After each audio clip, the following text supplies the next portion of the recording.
नमस्कार, मी प्रतीक्षा. DNA मराठीमध्ये आपलं स्वागत. गुढीपाडव्याच्या सभेत राज ठाकरे यांनी कबर ठेवली पाहिजे असं भाष्य केलं होतं. यावर अहिल्यानगरचे आमदार संग्राम जगताप यांनी राज ठाकरे यांच्यावर टीका केली आहे. कबर ही नसलीच पाहिजे असं तमाम हिंदूंचं मत आहे. त्यामुळे कोण काय ते सांगत अपूर्ण माहिती असल्याचं ते म्हणाले. त्यामुळे येणाऱ्या काळात आम्ही ते थडगे ठेवणार नाही अशी भूमिका घेतली आहे. यावेळी त्यांनी संजय राऊत यांच्यावर टीका केली आहे. जोपर्यंत बाळासाहेब ठाकरे जिवंत होते तोपर्यंत त्यांना हिंदुत्व महत्त्वाचं वाटत होतं. मात्र शिवसेनेचे काँग्रेसमध्ये विलिनीकरण झाल्यानंतर त्यांना आता हिंदुत्वाचं महत्त्व वाटत नाही. त्यामुळेच त्यांचे बोलण्याकडे जास्त लक्ष देण्याची गरज नाही. नाही, आमचं मत आणि आमच्या बरोबर आणि लाखो तरुणांचं मत आहे की ते काढलंच पाहिजे. की ज्या इतिहास काय सांगतो किंवा कोणाला इतिहास आहे, ते इतिहास आहे तो आहे, थोडी कोणी बदलू शकतं.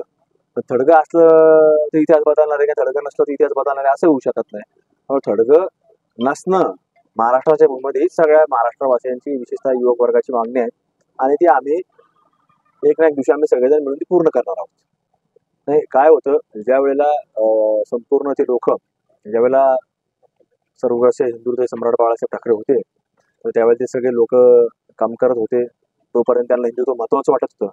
पण जेव्हा कुठेतरी त्याचं विलिनीकरण झाले, काँग्रेसमध्ये गेल्यामुळं, त्याचं विलिनीकरण झाल्यामुळं आता कुठेतरी ते विचार बदलले. त्यामुळे त्यांना फार त्या गोष्टीचं महत्त्व हे वाटत नाही. आणि मग सातत्याने नैराश्यातून ह्या कुठल्या ना कुठल्या भूमिका ही व्यक्ती महाराष्ट्रामध्ये पेरत असती, टीव्हीवरती बोलत असती, कुठल्याही जिल्ह्यात जाणार, कोणाबद्दलही काही बोलणार. स्वतःचं कार्य कधी कुठली निवडणूक केलेली नाही, त्यामुळे कधी कुठल्याही प्रकारे निवडणूक न केल्यामुळं हे सगळे अशा प्रकारे काही ना काही वक्तव्य करत राहणारे व्यक्ती आहेत.